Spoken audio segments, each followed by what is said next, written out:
नमस्कार मित्रों, मैं विनय पाठक दिल्ली आईएएस के इस YouTube प्लेटफॉर्म में आप सभी का स्वागत करता हूं। मैं आज आप सबसे जोड़ रहा हूं, जैसा कि आप स्क्रीन में देख पा रहे हैं। एडीओ के बैच को लेकर मैं आप सबसे चर्चा किया था पिछले वीडियो में। एडीओ के अंतर्गत एक बहुत ही इंपॉर्टेंट टॉपिक है सेल्फ हेल्प ग्रुप यानी स्व सहायता समूह, जिसे संस्थागत विकास यानी इंस्टीट्यूशनल डेवलपमेंट टॉपिक के अंतर्गत रखा गया है। ये आपके एडीओ के आजीविका के सिलेबस के अंतर्गत जो चौथा सिलेबस का पॉइंट है, उसमें संस्थागत विकास स्व सहायता समूह का उल्लेख किया गया है। यदि आप देखेंगे तो 2012 और 2017 इन दोनों वर्षों में यहां से 4 से 5 प्रश्न पूछे गए हैं। यानी हम कह सकते हैं 2012 में लगभग 4 क्वेश्चन और 17 में 5 क्वेश्चन, यानी 9 क्वेश्चन केवल इसी टॉपिक से देखने के लिए 2 वर्षों में हमको देखने के लिए मिले हैं टोटल। तो इस पर मैं चर्चा करूंगा। साथ ही साथ मुझे आप सबको बताने में बहुत प्रसन्नता हो रही है कि दिल्ली आईएएस एकेडमी, आप लोग की लगातार मांग थी, एडीओ के कंटेंट को लेकर अपडेटेड बुक लाया गया है। इसमें 3 सेगमेंट रखे गए हैं, जिसके अंतर्गत आजीविका, ग्रामीण विकास और पंचायती राज है। ये आपके निकटतम बुक शॉप में उपलब्ध है। आप इसमें नवीनतम आंकड़ों के साथ जो बेहतर से बेहतर कंटेंट इसमें रखने की संभावनाएं थी, वो प्रयास की गई है। आप इसे लेकर एक बार अपने कंटेंट के तौर पर रख सकते हैं। इसके उपयोग को देखकर आप इस चीज को समझ सकते हैं। ठीक है, चलिए मैं अपने टॉपिक पर पुनः वापस आता हूं। आज मेरा प्रयास रहेगा कि मैं स्व सहायता समूह को इस प्रकार से डील करूं कि आपको और कंटेंट उसमें ऐड न करना पड़े और आप एडीओ को लेकर स्व सहायता समूह के कंटेंट को समझ पाए। ठीक है, चूंकि ये वीडियो लेंथी न जाए, इसलिए मैंने इसमें स्लाइड के उपयोग रखे हुए हैं। चूंकि स्लाइड में क्या होता है, लिखने का जो समय है वो बच जाएगा और हम इसको प्रयास करेंगे कि कम समय में एक बेहतर कंटेंट हम तैयार कर पाए। तो हम किन बिंदुओं में स्व सहायता समूह को समझने वाले हैं, एक बार उन पर विचार करते हैं। पहला प्रश्न बनता है, स्व सहायता समूह या सेल्फ हेल्प ग्रुप क्या है। दूसरा, इसका हिस्टोरिकल बैकग्राउंड यानी ऐतिहासिक पृष्ठभूमि क्या है, इसके फीचर्स विशेषताएं क्या है, इसके ऑब्जेक्टिव उद्देश्य क्या है, टाइप्स, स्ट्रक्चर, फीचर्स यानी लक्षण की बात कर रहे हैं, सदस्यों की संख्या कितनी हो सकती है, इसमें कार्यसूत्र क्या होते हैं, वर्किंग फार्मूला, साथ ही साथ इनकी बैठक कैसे होती है, इनके गठन में कौन कौन सी समिति अथवा संगठन संस्थान सहायता करता है, इनके प्रमुख पदाधिकारी यानी ऑफिसर्स क्या क्या हो सकते हैं, इनकी नियमावली जिनको हम कोड ऑफ कंडक्ट यानी नियम संहिता कहते हैं, वो क्या होता है, कैसे बनता है, उनकी बनने की प्रक्रिया क्या होती है, नेशनल रूरल लाइवलीहुड मिशन यानी जो आजीविका मिशन है, उसके अंतर्गत कैसे इनको वित्तीय सहायता यानी फाइनेंशियल असिस्ट मिलता है, ऋण हेतु पात्रता क्या होती है, ब्याज की दर क्या हो सकती है और बैंक लिंकेज प्रोग्राम इसके अंतर्गत क्या है।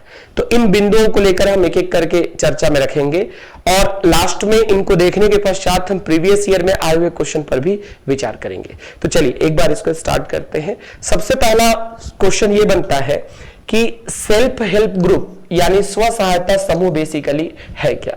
तो समझने की कोशिश कीजिएगा। होता क्या है कि जैसे मान लीजिए जब हम आजादी को प्राप्त कर लिए 1947 के पश्चात, तो आप जानते हैं कि भारत गांव में बसता है, यानी भारत की एक बड़ी आबादी जो है वो ग्रामीण क्षेत्रों में निवास करती है। और ग्रामीण क्षेत्रों में सबसे बड़ी समस्या यदि देखा जाए तो आजीविका की एक बड़ी समस्या है। शहरी क्षेत्रों में थोड़ी आजीविका की समस्याएं कम है, बट ग्रामीण क्षेत्रों में आजीविका की समस्याएं ज्यादा है।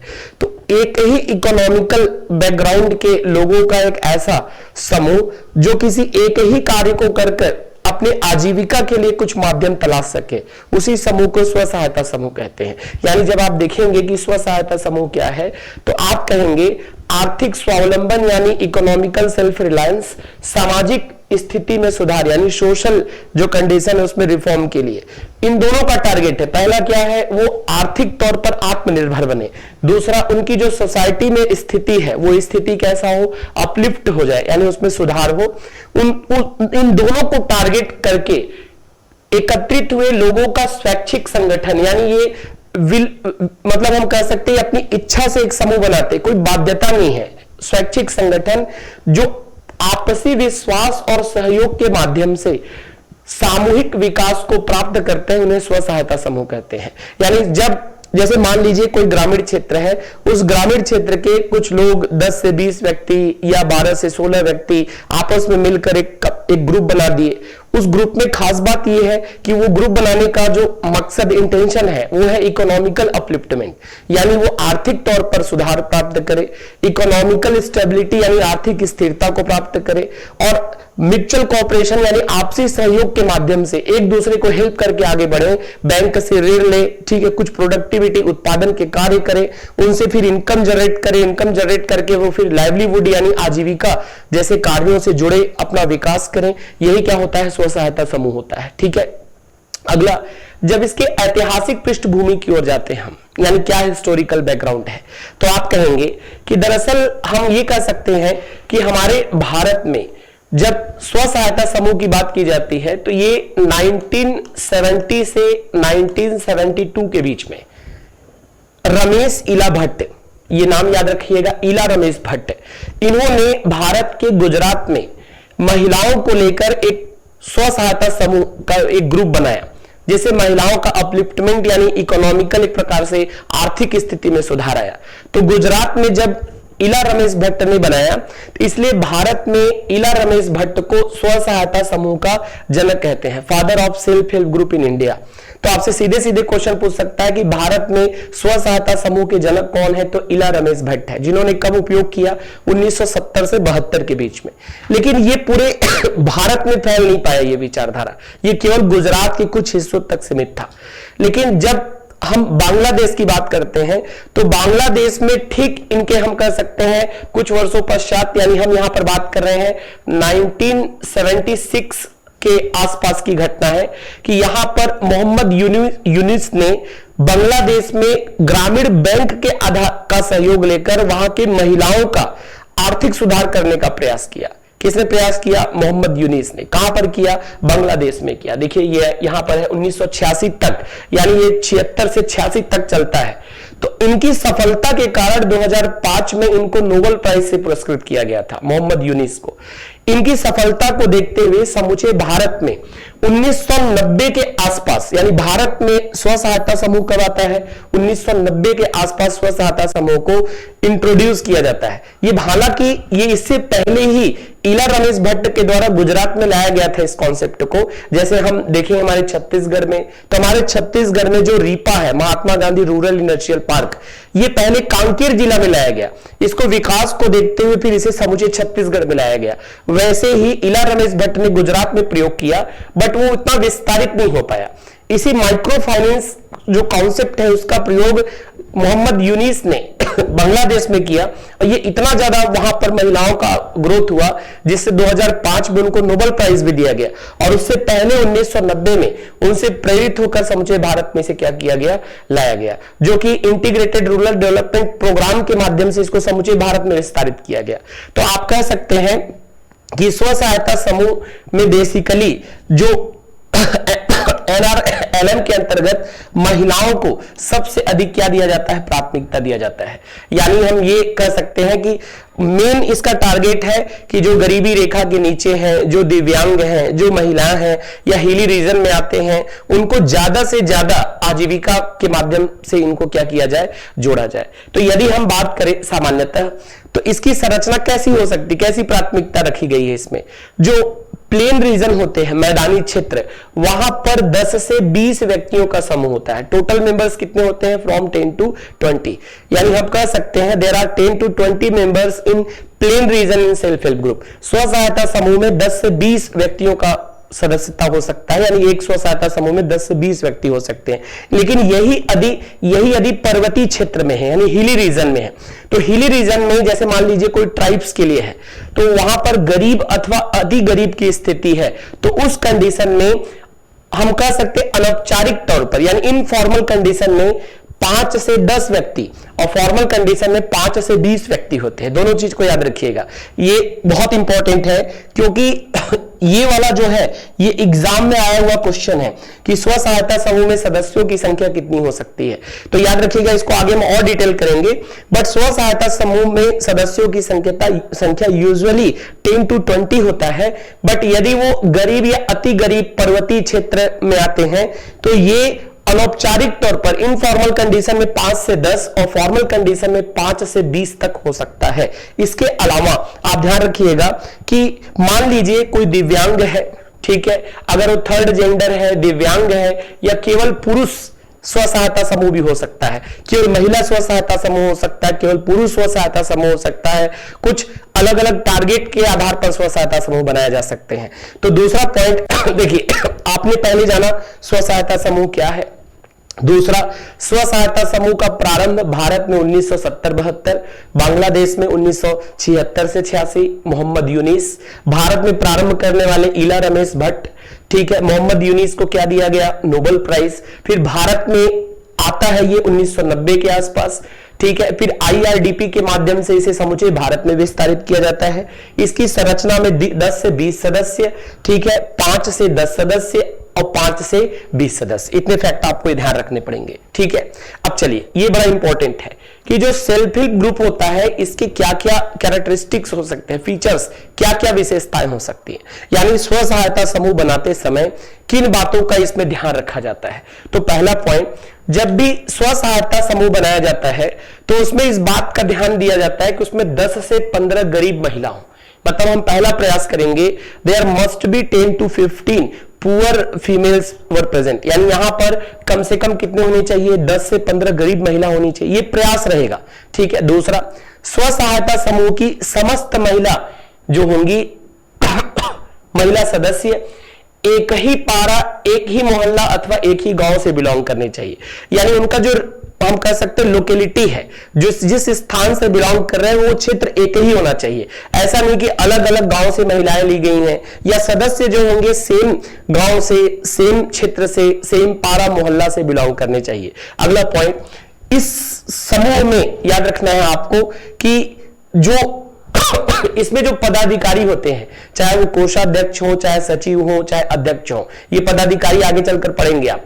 पदाधिकारियों का चयन सदस्यों के द्वारा किया जाता है, यानी सदस्य आपस में मिलकर क्या करते हैं, अपने अधिकारियों का चयन करते हैं। अगला पॉइंट, इनके द्वारा, सदस्यों के द्वारा ही सेल्फ हेल्प ग्रुप के नियम बनाए जाते हैं, यानी जो रूल बनेगा जिसको हम कोड ऑफ कंडक्ट भी कहते हैं, वो किसके द्वारा बनाया जाएगा, सदस्यों के द्वारा बनाया जाएगा। अगला पॉइंट, प्रत्येक सेल्फ हेल्प ग्रुप का एक बचत खाता होना चाहिए, there must be saving account for each self help group, यानी प्रत्येक जो स्व सहायता समूह है उसका क्या होना चाहिए, बचत खाता होना चाहिए, जो कि कॉमर्शियल बैंक यानी वाणिज्यिक बैंक में जो RBI के सेकेंड शेड्यूल में रजिस्टर्ड होते हैं उनके अंतर्गत आना चाहिए। अगला पॉइंट, समूह का गठन का मुख्य उद्देश्य जो है वो परस्पर सहयोग यानी म्यूचुअल हम कह सकते हैं कोऑपरेशन है, गरीबी उन्मूलन और महिला सशक्तिकरण है। सेल्फ हेल्प ग्रुप को लाने का ही मकसद हम कह सकते हैं वुमेन इंपावरमेंट, ठीक है, poverty eradication and mutual cooperation है, यानी आपस में सभी सदस्य एक दूसरे की मदद करेंगे, यानी एक सबके लिए, स्वदेव के लिए, साथ ही साथ एक दूसरे का हेल्प करके वो गरीबी को मिटाने का प्रयास करेंगे। और जो उसमें महिला है वो महिला को सशक्त बनाने की प्राथमिकता क्या है, अधिक है। तो आप कह सकते हैं कि मैं रिपीट करता हूं शॉर्ट में, पहला, जब भी बनाया जाएगा उसमें 10 से 15 महिला सदस्य का ध्यान देंगे। दूसरा, जो सदस्य होंगे एक ही पारा, एक ही मोहल्ला, एक ही गांव से बिलोंग करने चाहिए। पूरे काम सदस्यों की भागीदारी ज्यादा है, यानी जो भी अधिकारी बनेंगे सदस्यों के द्वारा चुने जाते हैं, सदस्यों के बीच से चुने जाते हैं, ठीक है। जो नियम बनेगा कि कैसे ऋण देंगे, कैसे मेंटेन करेंगे, कैसे हम आगे बढ़ेंगे, वो सब सदस्यों की सहमति से बनता है। सभी सदस्य नियम बनाने में भाग लेते हैं। सेल्फ हेल्प ग्रुप का एक सेविंग अकाउंट होता है जो उनके नियरेस्ट बैंक में होगा, जो नजदीक के बैंक में होता है। फिर आप कह सकते हैं आपसी सहयोग, गरीबी उन्मूलन और महिला सशक्तिकरण, इनका क्या है, मुख्य उद्देश्य है। चलिए, जब हम उद्देश्य की बात कर रहे थे तो देखिए, स्व सहायता समूह बेसिकली बनाया किस लिए जाता है, तो आप कहेंगे उस क्षेत्र में जितनी भी योजनाएं चल रही होती हैं उन योजनाओं के लाभ के लिए सेल्फ हेल्प ग्रुप बनाया जाता है। यानी मान लीजिए सेंट्रल गवर्नमेंट, स्टेट गवर्नमेंट के माध्यम से अलग अलग स्कीम्स चल रहे हैं, तो उस स्कीम्स के बेटर हम कह सकते हैं इंप्लीमेंटेशन के लिए सेल्फ हेल्प ग्रुप का उसमें क्या होता है, बहुत इंपॉर्टेंट रोल होता है। दूसरा, सेल्फ हेल्प ग्रुप का सबसे मेन जो होता है वो है आजीविका यानी लाइवलीहुड। कोई जितने सदस्य होते हैं जो कि मैं कह सकता हूं एक ही एरिया से बिलोंग करते हैं, उनको कहीं ना कहीं से आजीविका मिल जाए। आजीविका मतलब उनकी अर्निंग फाइनल हो जाए, यानी वो कुछ न कुछ इनकम जनरेट कर पाए। क्योंकि आप जानते हैं जब वो इनकम जनरेट करेंगे तो कहीं ना कहीं वो गुड्स और सर्विस के प्रोडक्शन के में भागीदारी सुनिश्चित करेंगे। और जब वस्तु अथवा सेवा का निर्माण करेंगे, और जनरली वस्तुओं का निर्माण होता है इनके अंतर्गत, तो जब वस्तु अथवा सेवा का निर्माण होगा तो आप कह सकते हैं कि देश की जीडीपी बढ़ेगी, ठीक है, नेशनल इनकम बढ़ेगा, पर कैपिटा इनकम बढ़ेगा। तो ये सब चीजें देश के इकोनॉमिकल ग्रोथ में क्या होती है, ये चीजें बढ़ने लगेंगी। अगला है जो हम अभी चर्चा ही कर रहे थे कि इनको आय वृद्धि और आत्मनिर्भरता, यानी मान लीजिए महिला है, दिव्यांग है, अथवा मैं कह सकता हूं केवल पुरुष वर्ग है, जो भी कंडीशन है 80% तो इसमें बीपीएल होते हैं। और जब बीपीएल 80% है यानी इनमें आय की कमी है, तो आय की कमी है तो इसमें लिखा जाता है, हम कह सकते हैं आय की वृद्धि, यानी इनकम को इंक्रीज करना है। और दूसरा पॉइंट सेल्फ रिलायंस, यानी हम कह सकते हैं आत्मनिर्भर बनाना है। साथ ही साथ स्व सहायता समूह को बनाने का मेन मकसद होता है कि वो छोटे छोटे किस्तों में अपने सदस्यों को ऋण उपलब्ध कराए, अपने सदस्यों से ऋण वापसी ले, बैंक में से जो ऋण लिए हुए हैं उनको ब्याज के साथ अदा करे। यानी ये माइक्रो फाइनेंस प्लान है, माइक्रो फाइनेंस प्लान है, यानी माइक्रो क्रेडिट फाइनेंस प्लान है, यानी इसमें सूक्ष्म ऋण उपलब्ध कराया जाता है। तो आप कह सकते हैं छोटी छोटी बार बार ऋण राशियों में ऋण लेना, उसकी अदायगी करना, ये सब चीजें इसमें रखी गई हैं। साथ ही साथ मैंने अभी अभी आपको बताया कि ये अल्प वित्त क्या होता है, बैंक जब ज्यादा अमाउंट देता है तो बैंक के ऊपर बर्डन बढ़ जाता है। अब सेल्फ हेल्प ग्रुप छोटी छोटी राशियां उपलब्ध कराई जाती हैं तो इससे बैंकों का जो परिचालन है वो कम हो जाएगा, यानी उनके ऊपर बड़ा बड़ा बर्डन नहीं पड़ेगा। नेक्स्ट पॉइंट, इसमें महिलाओं की स्थिति में सुधार का लक्ष्य रखा गया है, यानी महिलाओं को सामाजिक और आर्थिक तौर पर मजबूत बनाना है। साथ ही साथ लघु उद्यमिता प्रशिक्षण, यानी मैं कह सकता हूं स्किल डेवलपमेंट, यानी कौशल उन्नयन की बात कही गई है। इसमें गरीबों को बैंकिंग सेवाओं से जोड़ने की बात है, यानी जो गरीबों को बैंकिंग सेवाओं से जोड़ते हैं उसको फाइनेंशियल इंक्लूजन यानी वित्तीय समावेशन कह सकते हैं। जो लघु उद्यमिता प्रशिक्षण है इसको स्किल डेवलपमेंट कह सकते हैं। महिलाओं का सामाजिक और आर्थिक विकास को हम वुमन एम्पावरमेंट कह सकते हैं। स्मॉल फाइनेंस यानी छोटे वित्त उपलब्ध कराने की बात हम कर सकते हैं। हम इसके अंतर्गत कह सकते हैं कि बार बार वो क्या होता है, जैसे बैंकिंग एक्टिविटी होती है तो बैंक से आप बार बार ऋण ले अदा करें, ऋण ले अदा करें, तो आपकी प्रोफाइलिंग बैंकिंग में अच्छी मानी जाती है, यानी आप एक बेहतर कार्य कर रहे हैं। तो इन सभी को ध्यान में रखकर इसको बनाया जाता है, जिसको हम क्या कहते हैं, सेल्फ हेल्प ग्रुप कहते हैं। तो सवाल ये उठता है कि सेल्फ हेल्प ग्रुप कितने प्रकार के हो सकते हैं, ठीक है। तो आप कहेंगे स्व सहायता समूह को हम 3 आधारों पर क्लासिफाई कर सकते हैं। पहला आधार है जिसको कह सकते हैं on the basis of economical status, आर्थिक स्थिति के आधार पर। तो आर्थिक स्थिति आपको पता ही है कि पॉवर्टी लाइन होता है, तो हम कहेंगे एक ऐसा होगा जो गरीबी रेखा के क्या हो, नीचे हो, यानी एक बीपीएल वालों का सेल्फ हेल्प ग्रुप हो सकता है। दूसरा एक एपीएल वालों का हो सकता है, यानी जो कि क्या हो, गरीबी रेखा के ऊपर जीवन जी रहे हो। तो एक बीपीएल हम सेल्फ हेल्प ग्रुप कह सकते हैं, एक एपीएल सेल्फ हेल्प ग्रुप कह सकते हैं।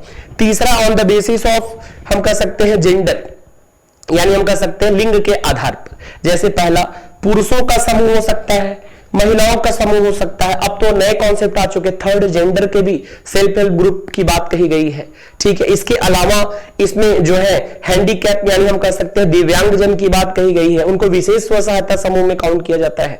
तो आप कह सकते हैं कि इसके अंतर्गत पुरुषों का स्व सहायता समूह हो सकता है, महिलाओं का हो सकता है, और इन दोनों को मिलाकर एक मिश्रित भी हो सकता है। तो लिंग के आधार पर पुरुष स्व सहायता समूह, महिला स्व सहायता समूह, और हम कह सकते हैं मिश्रित स्व सहायता समूह। इसी तरीके से विशेष उद्देश्य के आधार पर on the basis of special purpose, तो स्पेशल पर्पस यानी विशेष उद्देश्य के आधार पर अलग अलग समूह बन सकते हैं। जैसे मान लीजिए हम कह सकते हैं उदाहरण के तौर पर, अगर एनआरएलएम यानी NRLM national rural livelihood mission के अंतर्गत बनाया जाए तो उसको एनआरएलएम हम समूह कहेंगे, ठीक है।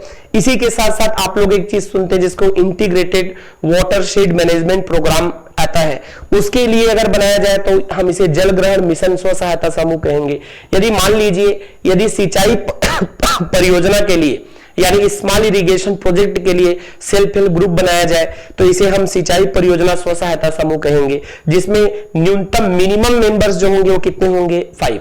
यानी यहां पर कम से कम कितने सदस्य होंगे? 5।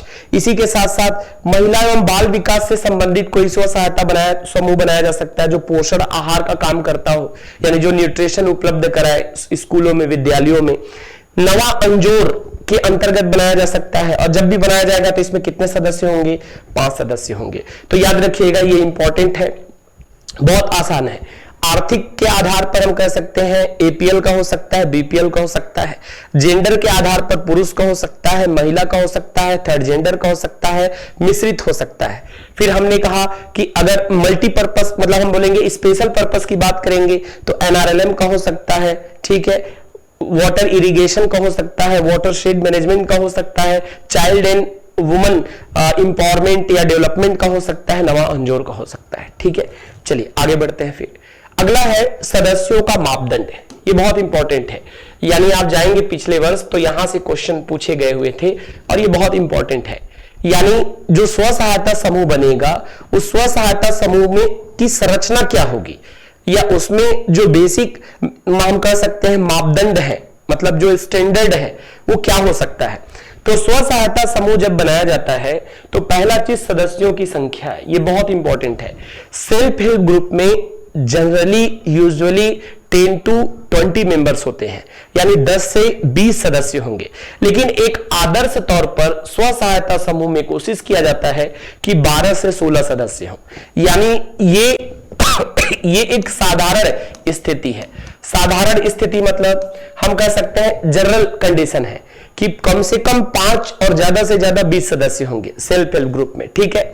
लेकिन यदि हमको आइडियल कंडीशन पाना है, यानी आदर्श स्थिति पाना है, तो आदर्श स्थिति मतलब जिसमें लोग आपस में एक दूसरे का सहयोग कर सके, ठीक है, गरीबी उन्मूलन का प्रयास कर सके, एक ही लक्ष्य को लेकर काम कर सके।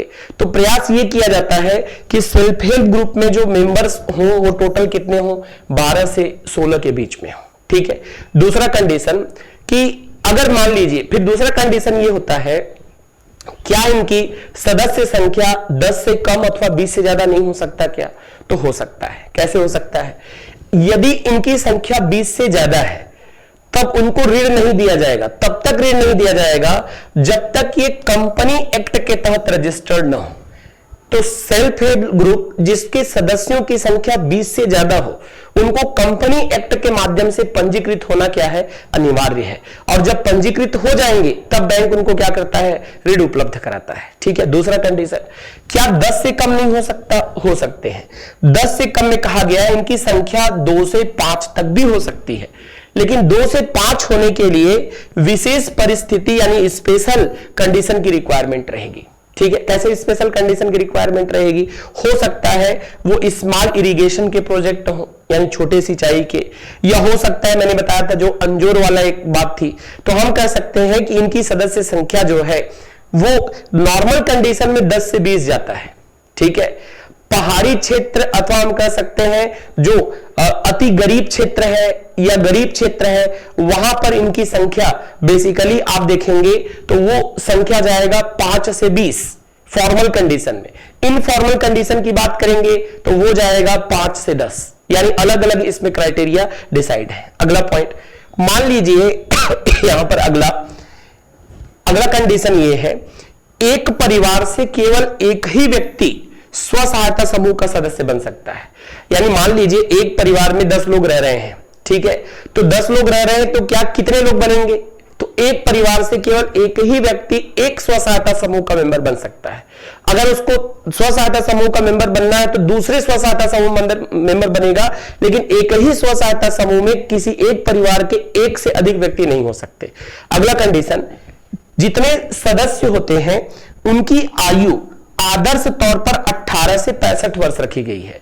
यानी स्व सहायता समूह में जो मेंबर्स होंगे उनके एज कितना है? The age of member of self help group must be lie between from 18 to 65 year, यानी 18 से 65 वर्ष के बीच में होना चाहिए। लेकिन छत्तीसगढ़ में जो अपर लिमिट है उसको चेंज किया गया, इसे 18 से 58 वर्ष का रखा गया है। यानी हमारे छत्तीसगढ़ में स्व सहायता समूह के जो सदस्य होते हैं उनकी आयु कितनी होगी? 18 से 58 वर्ष। ये पॉइंट बार बार रिपीट हो रहा है, उनको एक ही मोहल्ला, पारा, टोला अथवा ग्राम का होना चाहिए, ठीक है। अगला कंडीशन, उनकी जितने भी सदस्य हैं सबकी आर्थिक स्थिति, विचारधारा और आर्थिक गतिविधि एक जैसे होने चाहिए, यानी उसमें कोई अमीर गरीब ना हो, ठीक है, कोई सोच में भिन्नता ना हो, उनकी रुचि भी एक समान होनी चाहिए, तभी वो प्रोडक्शन में क्या कर पाएंगे, एक समान योगदान दे पाएंगे। अगला पॉइंट, समूह के गठन के पश्चात मान लीजिए जैसे 12 सदस्यों को लेकर एक समूह बन गया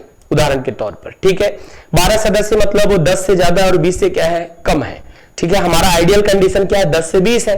सपोज मान लीजिए 12 सदस्यों को लेकर एक सेल्फ हेल्प ग्रुप बन गया, तो नए व्यक्ति का प्रवेश कैसे होगा, तो नए व्यक्ति के प्रवेश सदस्यों की सहमति से होगा, यानी जितने सदस्य हैं यदि वो सभी सदस्य अगर सहमत हैं तो उनकी राय से नए सदस्य को क्या किया जा सकता है, जोड़ा जा सकता है।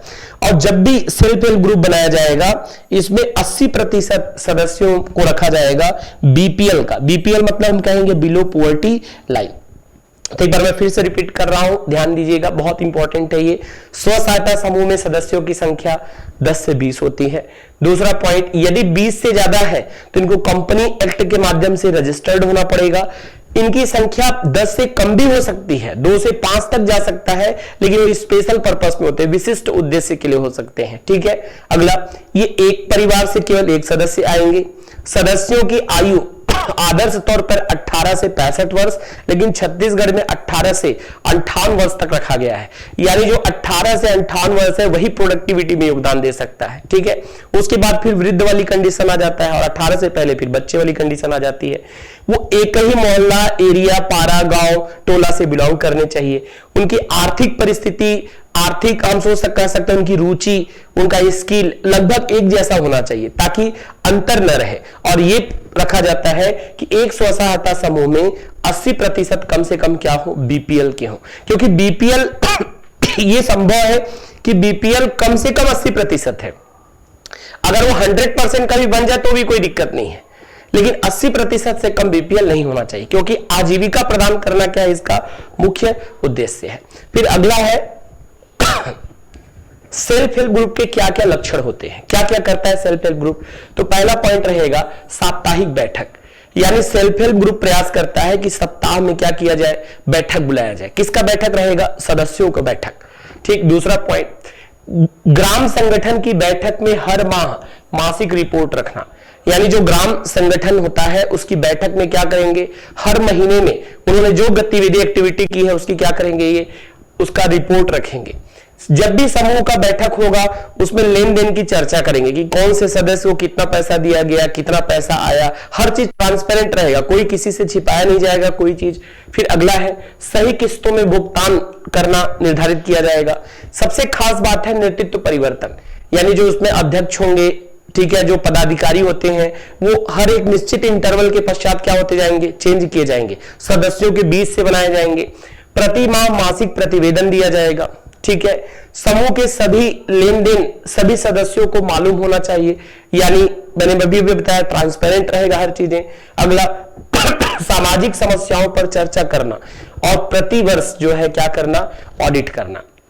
तो आप कहेंगे सेल्फ हेल्प ग्रुप जो होता है वीकली मीटिंग करेगा, ठीक है, जो मंथली रिपोर्ट पेश करेगा, लेन देन जो होगा उस पर चर्चा करेगा, किस्तों में भुगतान को सुनिश्चित करेगा, मासिक प्रतिवेदन यानी हम कह सकते हैं मंथली रिपोर्ट को ये भेजेगा। हम कह सकते हैं कि जो भी चीजें रहेंगी सभी सदस्यों के लिए ट्रांसपेरेंट रहेगा, किसी प्रकार से कोई कंटेंट छिपाना या इस प्रकार की गतिविधि नहीं होगी। समस्याओं पर चर्चा किया जाएगा और ऑडिट किया जाएगा। इसके ऑडिट को लेकर अलग से हम स्टडी करेंगे। फिर नेक्स्ट पॉइंट पर आते हैं। देखिए ये जो कंटेंट है ये बहुत इंपॉर्टेंट है, इसको ध्यान से समझिएगा। ये बार बार मैं कह रहा हूं क्योंकि यहां से क्वेश्चन पूछे जाते हैं। अगला सवाल ये है कि स्व सहायता समूह में सदस्यों की संख्या क्या हो सकती है।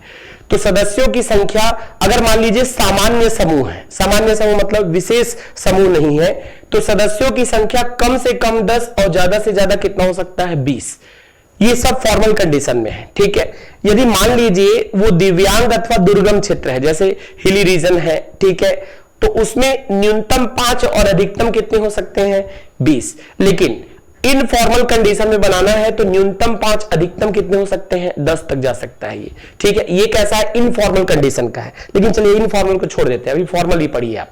5 से 20 सदस्य, विशेष समूह है जैसे लघु सिंचाई है, नवा अंजोर है, तो ये 2 से 5 सदस्य जा सकते हैं। सदस्यों की संख्या को लेकर कुछ क्वेश्चन एग्जाम में पूछे जाते हैं। तो सामान्य समूह में, सेल्फ हेल्प ग्रुप में हम कह सकते हैं यहां पर कि आपके 10 से 20 सदस्य होंगे।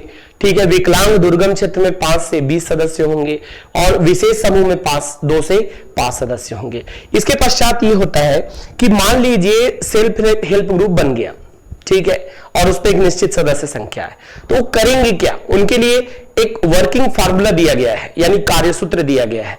तो कार्यसूत्र 2 प्रकार के हैं। एक है प्रमुख मेजर फार्मूला।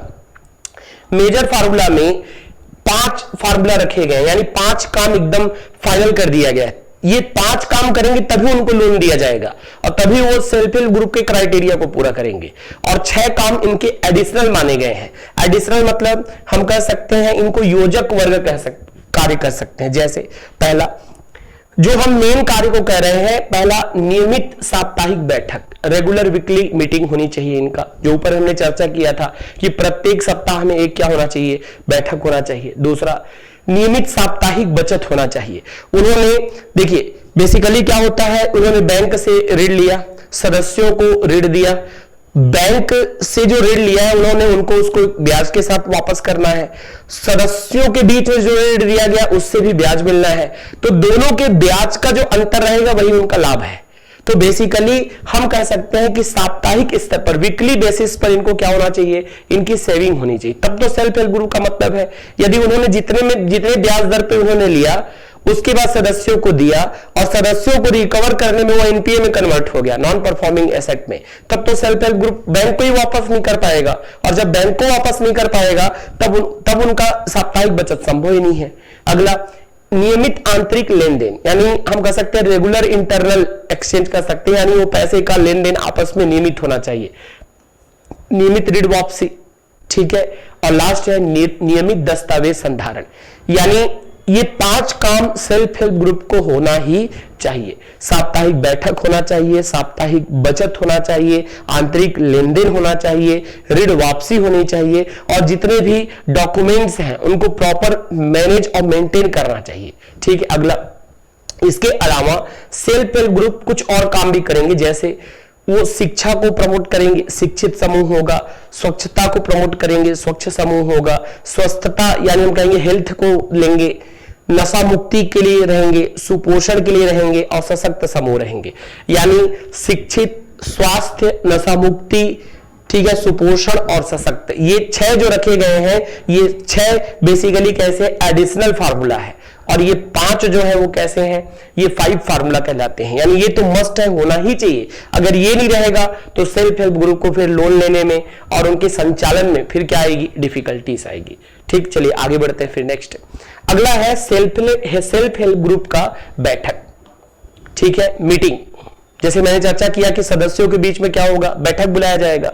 तो देखिए सेल्फ हेल्प ग्रुप में माह में कम से कम एक बार बैठक होना अनिवार्य है।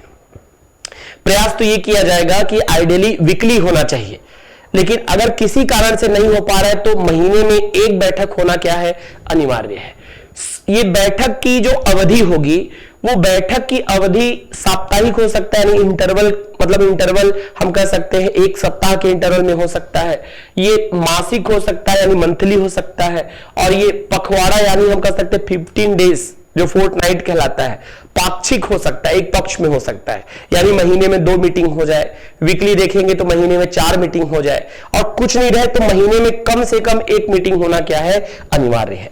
अगला सवाल ये उठता है कि मीटिंग होगा क्या, तो ये मीटिंग होगा सामुदायिक भवन में अथवा उनके सदस्यों के घरों में, और वो सदस्यों के घर कैसे रहेंगे, एक एक बार चेंज होंगे, प्रत्येक सदस्य यहां चेंज होते होते होगा, यानी हम कहेंगे सदस्यों के घर में कैसा होगा, क्रमानुसार हो गया। आज इस सदस्य के घर में मीटिंग हुआ तो अगले दिन दूसरे सदस्य के यहाँ, फिर तीसरे दिन अगले सदस्य के यहाँ, यानी अगर वो वीकली हो रहा है, मंथली हो रहा है या 15 डेज के इंटरवल में हो रहा है तो उसमें चेंज होते रहेंगे। अथवा ये हो सकता है कहां पर, सामुदायिक भवन में हो सकता है। ठीक है। अगला पॉइंट, ये मीटिंग के लिए कितनी कम से कम कोरम चाहिए? 50%, यानी 20 सदस्य हैं तो 10 सदस्य को आना अनिवार्य है, 12 सदस्य हैं तो 6 सदस्य को उपस्थित होना अनिवार्य है, यदि 10 सदस्य हैं तो 5 सदस्य को उपस्थित होना अनिवार्य है, यानी कोरम के लिए 50% चाहिए। निर्णय कैसे लिए जाएंगे? निर्णय सर्वसम्मति से लिया जाएगा, यानी वो हाथ ऊपर करके समर्थन करेंगे, और अगर निर्णय लेने में दिक्कत है तो जो अध्यक्ष है वो अपना निर्णायक मत देंगे, यानी अध्यक्ष कभी भी डिसीजिव वोट नहीं देंगे। जब डिफिकल्टी आ जाए कि हम कोई डिसीजन नहीं ले पा रहे हैं तो सेल्फ हेल्प ग्रुप के जो अध्यक्ष रहेंगे वो अपना निर्णायक मत देंगे। ठीक है, इसकी कार्यवाही जो है एक निश्चित प्रारूप में सचिव द्वारा लिखा जाएगा। जैसे आप ग्राम पंचायत के बारे में जब स्टडी करते हैं तो उसी फॉर्मेट में कुछ आपको लग रहा है, यानी आप कहेंगे जो सेक्रेटरी होते हैं, जो पदाधिकारी हैं, कोषाध्यक्ष, सचिव और अध्यक्ष पदाधिकारी होते हैं। तो जो सचिव होते हैं वो सचिव क्या करेंगे? देवनागरी लिपि में उस पूरी बैठक की प्रक्रिया को नोट डाउन करेंगे। ठीक है, अगला पॉइंट देखिए क्या क्या इसमें कहा गया है। बैठक, पहला पॉइंट, माह में कम से कम एक होना चाहिए, सप्ताह के अंतर में हो सकता है, 15 दिन के अंदर में हो सकता है, और महीने के अंदर में हो सकता है। स्थान या तो कम्युनिटी, हम कहेंगे बिल्डिंग रहेगा, सामुदायिक भवन रहेगा, अथवा हम कह सकते हैं सदस्यों के घरों में होगा, एकांतर क्रम में होगा। ठीक है, अगला पॉइंट, बैठक के लिए 50% गणपूर्ति अनिवार्य है। बैठक में निर्णय सर्वसम्मति से लिया जाएगा, और यदि वो निर्णय नहीं आ पा रहा है तो अध्यक्षता करने वाला व्यक्ति निर्णायक मत देगा। साथ ही साथ बैठक की कार्यवाही पूरी प्रक्रिया के माध्यम से नोट डाउन की जाएगी, और वो नोट डाउन करने का काम कौन करेंगे? सचिव करेंगे। Next point, self help group बनाने में कुछ समुदाय अथवा व्यक्तियों की भूमिका होती है। जैसे हम कह सकते हैं एक सीआरपी होता है। सीआरपी मतलब community resource person. Community resource person क्या होता है कि ये कॉमन पीपल, जो मतलब साधारण व्यक्ति उस क्षेत्र में है, समान सामाजिक परिदृश्य है, समान आर्थिक परिदृश्य है, समान रुचि है, समान योग्यता है, इनका निर्धारण कर ये सेल्फ हेल्प ग्रुप बनाने में क्या करते हैं? सहयोग देते हैं। दूसरा पॉइंट, एक मिशन कर्मी होते हैं। मिशन कर्मी एनआरएलएम के अंतर्गत क्या करते हैं? आने वाले मिशन कर्मी जो होंगे वो सेल्फ हेल्प ग्रुप बनाने में सहयोग करते हैं। तीसरा, नॉन गवर्नमेंटल ऑर्गेनाइजेशन, यानी हम कहेंगे एनजीओ जो होता है, गैर सरकारी संगठन, ये सपोर्ट करता है स्व सहायता समूह बनाने में, और स्व सहायता समूह बनाने में बैंक भी मदद करता है, यानी बैंक, एनजीओ, साथ ही साथ मिशन कर्मी और सीआरपी। ठीक है, ये चार के माध्यम से स्व सहायता समूह का क्या होता है? इन्हीं के द्वारा, इन्हीं के सहयोग से स्व सहायता समूह का गठन होता है। तो अगला सवाल ये उठता है कि स्व सहायता समूह के पदाधिकारी कौन कौन होते हैं? ठीक है, देखिए स्व सहायता समूह के पदाधिकारी 3 माने जाते हैं। एक अध्यक्ष होंगे, दूसरे सचिव होंगे, और तीसरे कोषाध्यक्ष होंगे। ठीक है, इनका चयन कैसा होगा? तो आप कहेंगे आम सहमति से होगा। जैसे मान लीजिए कि एक सदस्य ने कहा कि मैं अध्यक्ष बनना चाहता हूं, या सभी सदस्यों ने किसी एक सदस्य पर अध्यक्ष को लेकर बात रखी और सभी ने उसमें वोट दिया, सभी ने हाथ ऊपर करके समर्थन किया, तो मान लीजिए अगर आम सहमति बन जाती है तो ठीक है।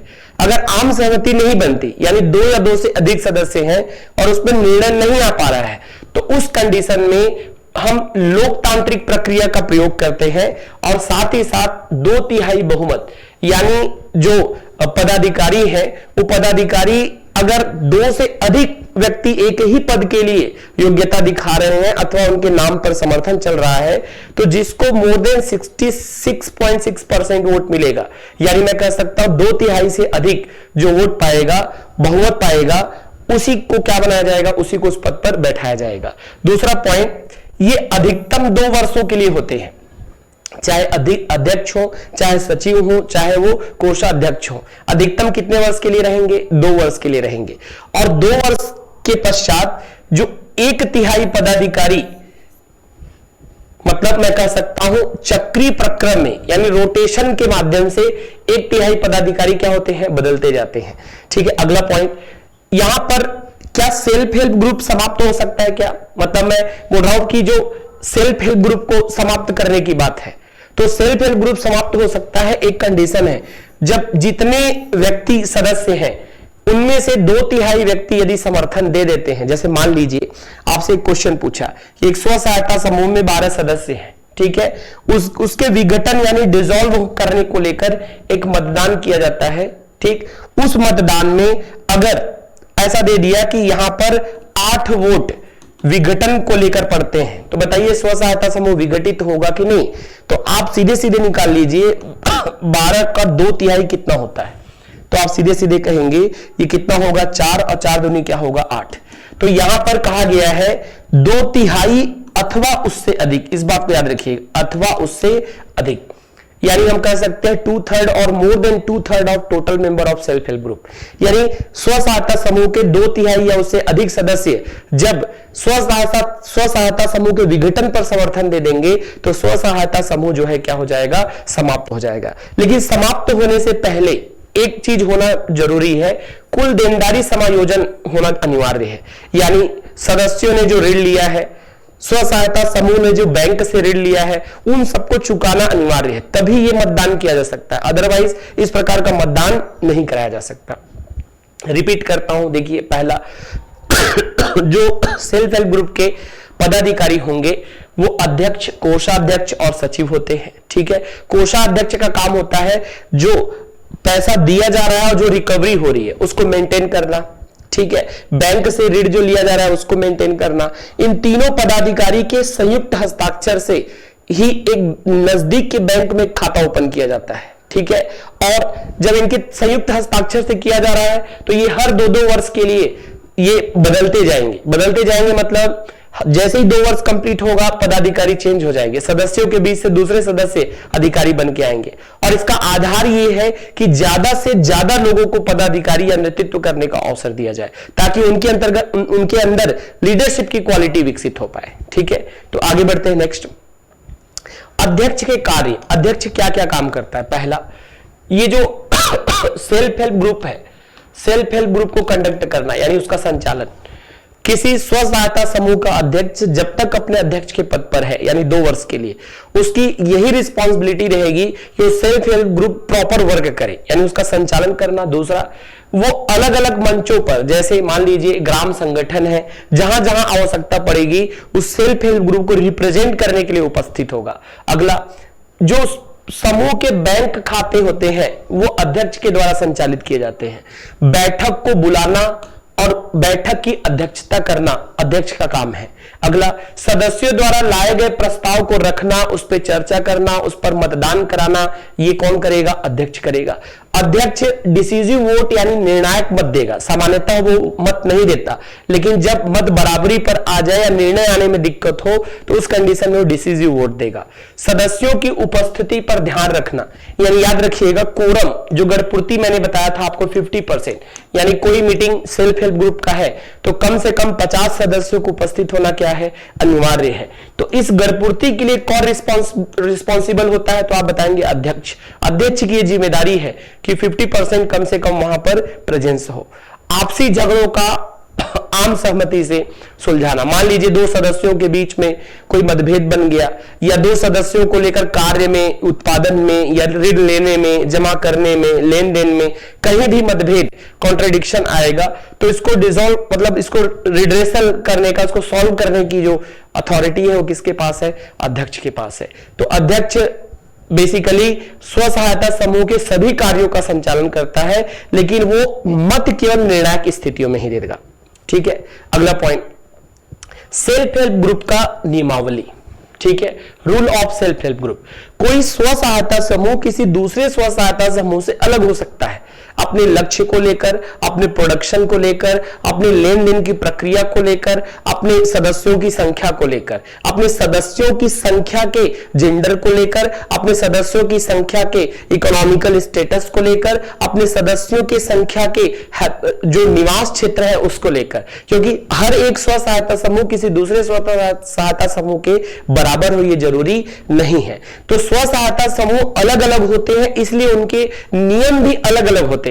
और जब नियम अलग अलग होते हैं तो बात यह आता है कि नियम बनेगा कैसे? सदस्यों की आम सहमति से। मान लीजिए किसी रामपुर एक गांव है, उस रामपुर गांव को लेकर 14 सदस्यों को लेकर स्व सहायता समूह बना दिया गया। स्व सहायता समूह बनने के पश्चात सदस्यों के बीच से पदाधिकारी चुन लिए गए।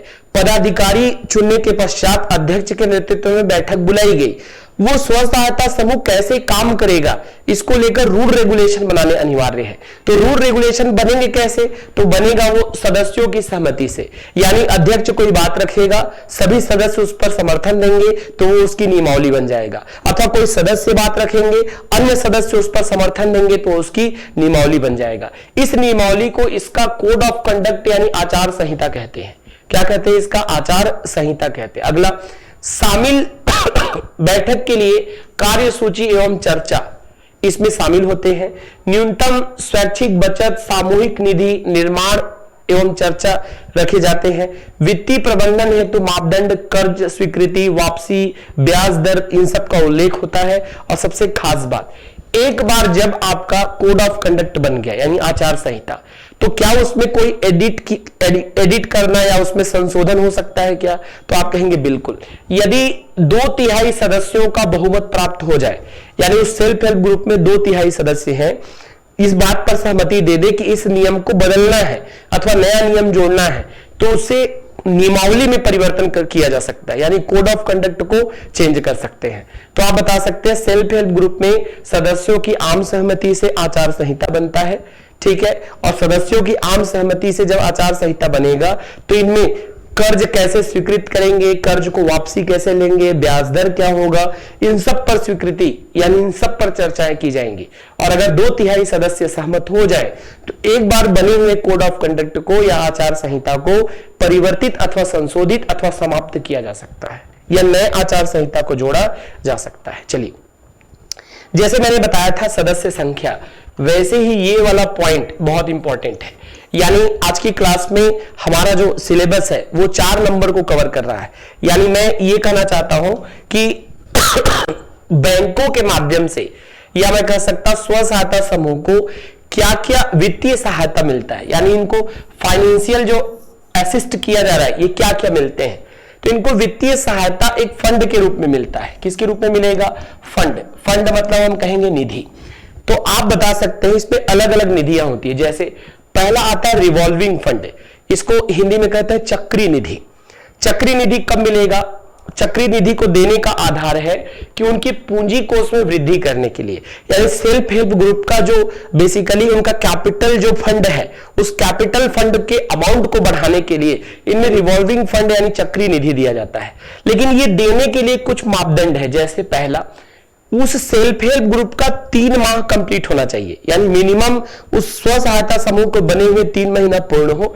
दूसरा, उस 3 महीने के अंदर या मान लीजिए 3 महीना से ज्यादा है तो भी उनको 12 बैठक कंप्लीट होना चाहिए। यानी कोई भी स्व सहायता समूह जब नया नया बनता है तो वो ज्यादा से ज्यादा बैठक बुलाने की कोशिश करता है, क्योंकि उनको रिवॉल्विंग फंड चाहिए। रिवॉल्विंग फंड से उस स्व सहायता समूह में एक कैपिटल अमाउंट जो होता है मिल जाता है। अगला पॉइंट, उनको पंचसूत्र का पालन करना चाहिए, यानी regular meeting, regular saving, regular जो है जो पंचसूत्र में हमने 5 बातें रखी हुई थी उनको यदि वो पालन करेंगे तभी इसकी क्राइटेरिया पूरा होगा। अगला, इनका एक बचत खाता होना चाहिए जो नजदीक के बैंक में होगा। अगला, एक इनके परफॉर्मेंस के हिसाब से ग्रेडिंग तय की जाती है और उस ग्रेडिंग में न्यूनतम इनको 60% अंक मिलना चाहिए। यानी यदि कोई सेल्फ हेल्प ग्रुप 3 महीना से वर्किंग में है, 12 मीटिंग ऑर्गेनाइज कर चुका है, उनका वो 5 वर्किंग प्लान को 5 वर्किंग जो फार्मूला है उसको वो फॉलो करते हो, उनका एक सेविंग अकाउंट हो और 60% ग्रेडिंग हो, तो उस कंडीशन में इनको स्व सहायता समूह को 10 से 15,000 रुपए का ग्रांट दिया जाता है। अच्छा, एक चीज याद रखिएगा, लोन नहीं है, ऋण नहीं है, ये क्या है? ग्रांट। ग्रांट मतलब अनुदान। इसको इनको वापस नहीं करना है, यानी 10 से 15,000 रुपए इनको ग्रांट के तौर पर, अनुदान के तौर पर दे दिया जाता है। अगला आता है जिसको आपदा कोष निधि कहते हैं, इसको वल्नरेबिलिटी रिड्यूसिंग फंड कहेंगे, VRF, वल्नरेबिलिटी रिड्यूसिंग फंड, या इसको सुभेद्य न्यूनीकरण निधि कहा जाता है। कब दिया जाता है? स्थानीय आवश्यकता एवं आपदा में उपयोग के लिए, यानी वो सेल्फ हेल्प ग्रुप यदि किसी आपदा से जूझ रहा हो या वो कोई स्पेशल नीड है उसको, तब दिया जाएगा VRF को। इसके लिए कुछ आवश्यक शर्तें हैं। जैसे पहला, सुभेद्य कार्य योजना होना चाहिए। सुभेद्य मतलब वल्नरेबल वर्किंग प्लान होना चाहिए। आपकी क्या सुभेद्यता है, वल्नरेबिलिटी क्या है, ये प्लान होना चाहिए। दूसरा, सुभेद्य परिवार जो होते आइडेंटिफाई होने चाहिए कि उसमें सुभेद्य परिवार बहुत ज्यादा गरीब, बहुत ज्यादा पिछड़े वर्ग के हों, उसमें पिछड़ी, विशेष पिछड़ी जनजाति के वर्ग के लोग हों। जैसे छत्तीसगढ़ में मान लीजिए अबूझमाड़िया, कमार, बिरहोर, ठीक है, इस प्रकार की जनजातियां यदि हैं, उनका समूह है, तो उस कंडीशन में इनको वीआरएफ दिया जाएगा। और वीआरएफ दिया जाता है 1.5 लाख का, यानी 1.5 लाख रुपए इनको वीआरएफ के तौर पर अधिकतम दिया जा सकता है। ठीक है। तीसरा जो दिया जाता है उसको कम्युनिटी इन्वेस्टमेंट फंड कहते हैं, सामुदायिक निवेश निधि, सीआईएफ। सीआईएफ क्या कहलाता है? Community investment fund. तो सीआईएफ कब दिया जाता है, इसकी शर्तें हैं। पहला, 6 माह तक वो कंप्लीट हो वर्किंग उसका। दूसरा, अथवा उसने 24 बैठक ऑर्गेनाइज किया हो, या तो वो 24 बैठक बुला चुका हो अथवा वो 6 माह पूरा कर चुका हो। दोनों में से कोई भी शर्त पूरा हो तो उनके इकोनॉमिकल इंपावरमेंट के लिए, आर्थिक सशक्तिकरण के लिए दिया जाता है कम्युनिटी इन्वेस्टमेंट फंड, जिसको सामुदायिक निवेश निधि कहते हैं। और ये 60 से 75 हजार रुपए की सहायता दी जाती है। इसमें कितना दिया जाएगा? 60 से 75 हजार रुपए की सहायता। और एक होता है जिसको लाइवलीवुड फंड कहते हैं, आजीविका निधि। आजीविका निधि इनको सूक्ष्म लघु उद्योग के लिए दिया जाता है, और ये निर्भर करता है कि इनका आजीविका किस प्रकार का है, उसके हिसाब से ये निधि उपलब्ध कराई जाती है। मैं फिर से रिपीट कर रहा हूं, देखिए पहला निधियां जो है, पहला है रिवॉल्विंग फंड।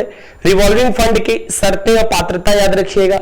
60% ग्रेडिंग हो, सेविंग अकाउंट हो, 5 फार्मूला पर कार्य कर रहे हो, 12 बैठक अथवा 3 माह कंप्लीट कर चुके हो, तो इनको 10 से 15 हजार रुपए। ठीक है।